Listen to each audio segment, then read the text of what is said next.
Welcome back again, everyone. I am here, unfortunately, for the last time with Alex Fiddleman, who is a certified clinical hypnotherapist, and we are talking today about conversational confidence and how to be confident when speaking publicly. So thank you for being here again, Alex. Last week we talked, Thank you for having me. of course, last week we talked a lot about the transformation and that solving these problems aren't these deep-rooted issues of having anxious feelings and that fear of speaking publicly. It's not going to be solved by using techniques and following a plan, I guess, a cookie cutter plan. It's different for everyone. So in making this transformation within ourselves, you said the first step is to go back on your timeline and find a big issue that may have caused some of those anxious feelings. Do we need a hypnotherapist to help us on that journey? Because I find, like in myself, I have a really bad memory. So I don't often have the capability to find those moments in life. So what's the right way to go about starting this process?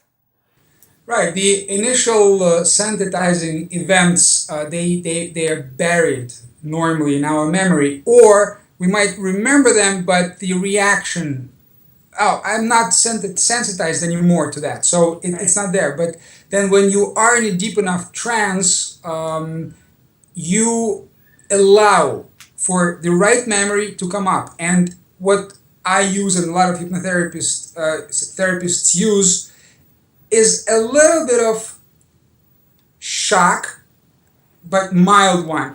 Okay, we call it forcing the impression. So, because the rational mind, this analyst within us, is so strong, especially in the very analytical people, but in anyone, that if you allow for that mind to be there, if you just wait for a little longer, put it this way, it'll jump right in. And then if you start thinking, oh, is it this event or that event, there's too much kind of a leeway in the internal work process, in the inner work process, then you might get carried away by consciousness, by the analytical mind. So hypnotherapy uses, there are different techniques. There are very gentle techniques. There are a little bit more shocking techniques.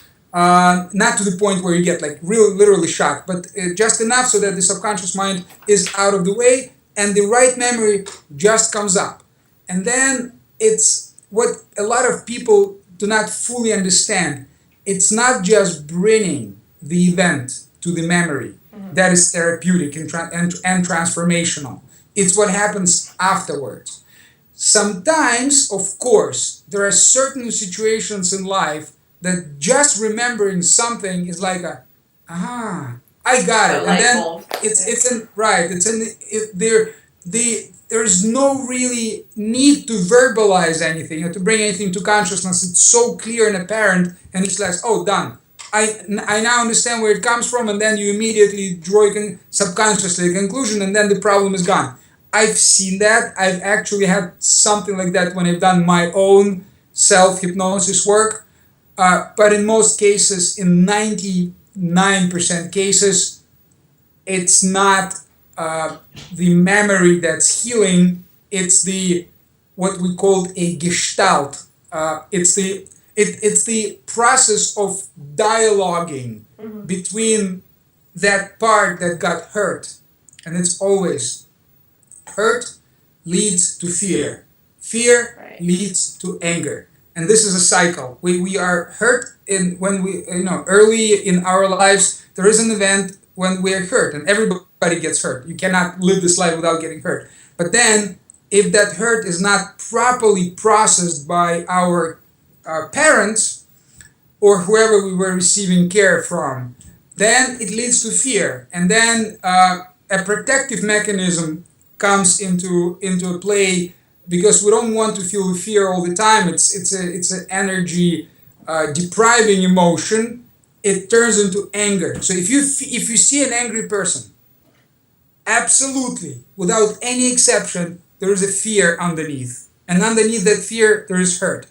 So sometimes it's difficult to remember that, because some people are so angry that it triggers this anger within ourselves, and we don't see the other person really who they are inside. We don't feel sympathy. But the point is all these emotions they're deep inside, and the event is outside of our conscious awareness. When we bring it to consciousness and we allow ourselves to experience that feeling which resulted from that one of those initial events, it's called authentic emotional release. It's literally you re-experience. You're not that person, client looking at that child experiencing something when she was 5 years old, but she is that person. Be the 5-year-old kid. Right. Now, what do you say to your dad? I'm scared. Say it like you mean it. Okay, I don't want to go into this kind of a psychodrama type of thing, but in the properly facilitated hypnotherapy session, there will be an opportunity for a dialogue, and that inner child will have her chance to express the emotion, regardless of whether that dialogue took place or not.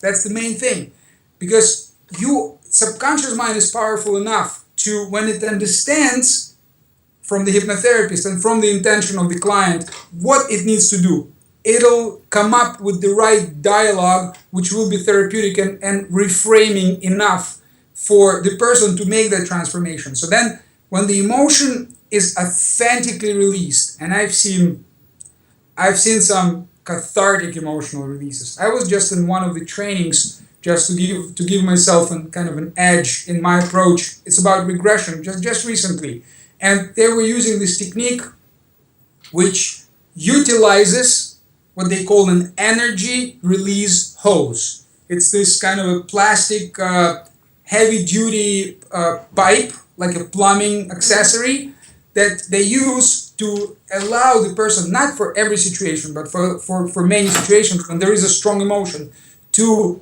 express the authentic feeling using one of those, like, a mat or whatever, just something that they can hit, not to hurt themselves, but to really hit and express emotion.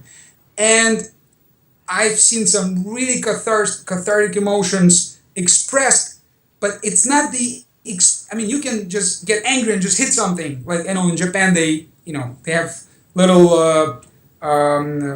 what do you call those? Little figures of the bosses in companies and corporations, and employees can go ahead and just, express all that negative all that negative whatever they feel onto that figure. It's not like that, because it's the inner child feeling that emotion and you expressing it in a therapeutic session, which is facilitated by a professional hypnotherapist. It needs to be done. Say it again. It's a safe zone. It's not just right. It's a safe zone, and in addition to that, it's done with a specific purpose. It's done strategically, to allow the person then to engage in a dialogue with whoever they expressed. Once the power of the emotion is not there anymore, it's released, then the person can engage in a conversation. Then we understand what kind of beliefs and conclusions that inner child, the actual child, drew from the situation, and then what decisions in life subconsciously were made, which are present up until now, and that's what we're changing. And then when you put it all in the perspective, you reframe those decisions, you reframe those beliefs, and then the person sees irrelevance of those emotions in their present life, and then you extinguish those emotions in a very loving and nice and warm way, and then the person gets to experience this warm and loving connection with her own inner child. I don't have enough words to explain how powerful this process is, because at the end of the day, when you reconnect it with your inner child, and you literally embrace her, you hug your inner child. You can sometimes in sessions we use like little teddy bears, and the person actually gets to experience that.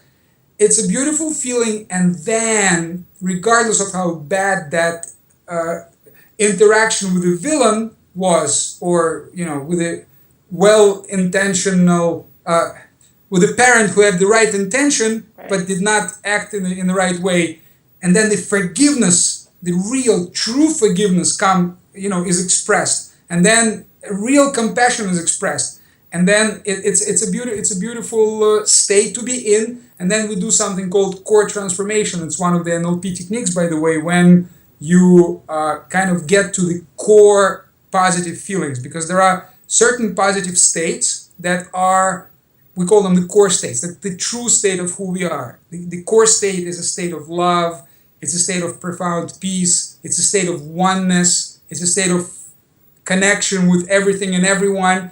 And even when you work with parts that are deeply, deeply hurt, you always see that if you do this core transformation right, it always goes all the way to a feeling which is so profound and so healing that you really have to experience it. Basically, it's a chain of feelings you elicit from the person to get to that core state. And when you look back at the original problem, once you are in the core state, okay, you are experiencing this ecstatic love and oneness with everything and everyone, and then you are asked to look at this original fear you had going on stage, in front of 200 people. Where's the fear? I don't know. I don't feel it. It's not there. This is transformation. Right. It's not a technique. And once you experience this transformation, then you can use techniques, and it'll work it'll work wonders. It'll work like magic. Yeah, this is truly a process. This isn't just something it's not a quick fix. Like, these are deep-rooted issues. So thank you for showing us where we really need to go to fix these problems. I've really enjoyed talking to you today. If anyone watching this wants to get in touch with you personally and work with you individually, what's the best way for them to do that? Well, my website is Hypnosis and it's a number 4, betterlife.com. Hypnosis betterlife.com, or you can just give me a call. Is that okay if I share my phone number? Sure, if you're comfortable with that. Sure. 786-707-8101. Perfect. Thank you again so much for being here, Alex. It's been amazing. Thank you very much. Really appreciate that. I'll see you guys again very soon.